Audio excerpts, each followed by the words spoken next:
What's happening, y'all? Back again. Alright, well today, yeah, it is the next day. I'm gonna show y'all something you need if you're in the if you're in audio or anything. Crimpers. That's a very important part of the audio business and stuff.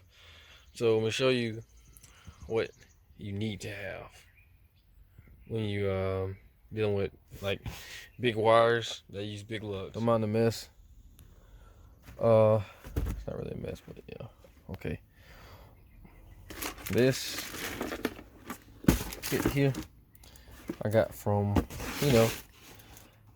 Amazon. So high clap, whatever you want to call it, hydraulic crimper. But back in the past, I bought a crimper from Harbor Freight, and it turned out to be trash because the more I squeezed, I know squeeze ain't a word, but the more I had squeezed the crimper, the more I squeezed, this hit the wire and did nothing. But this one's already been tested. I'm gonna use. See, these go in, I think, centimeters, maybe. But this is a 70 right here. That's what I'm gonna need for this big wire. And don't worry about those freight wires. I had to do a little trimming. But when I put these on there, I'm gonna crimp it and show you how it's done. Once you see this lever here, you twist it right for on like a jack and left to release the pressure. Now see, I have it through there like that. So what you gotta do is just pump it. And I'm gonna pump it to get it locked on so I won't have to hold it. Let me show you how it's done. You can see I'm doing it now. Yeah. Just keep going with it. Pump it. And it shouldn't be hard to do. The one I got from Harbor Freight, I couldn't even pump it.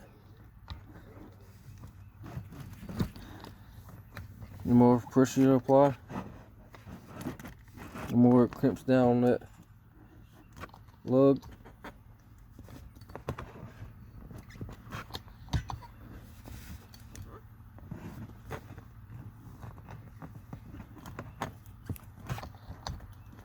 This is a 10-ton right here I'm using.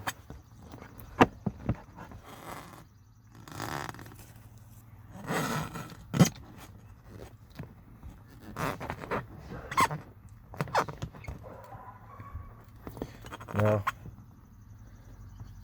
see this nozzle? This thing, just twist it and see it release. Alright, keep boosting off your internet.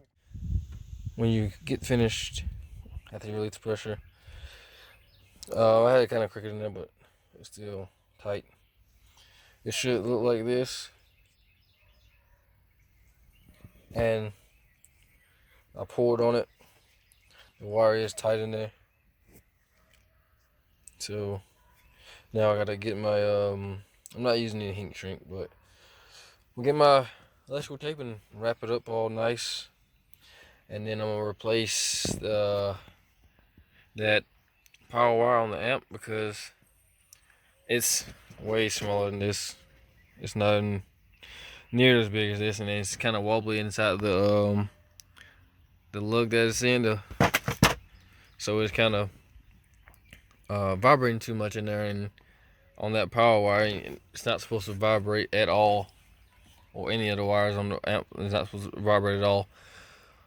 Recently, I had to tighten up the screw on the amp, but that thing it gets hot.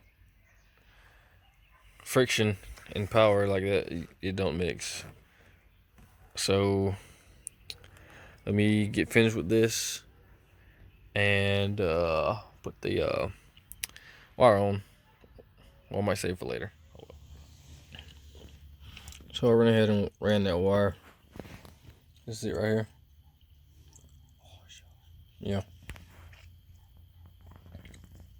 Coming from there and run into that secondary battery.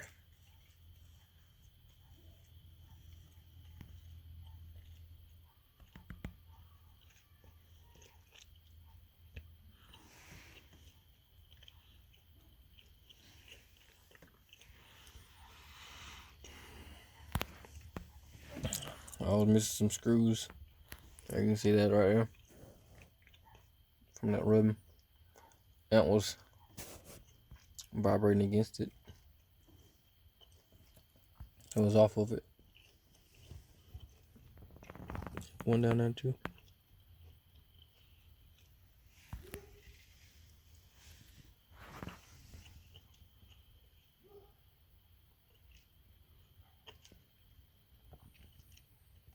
So dusty.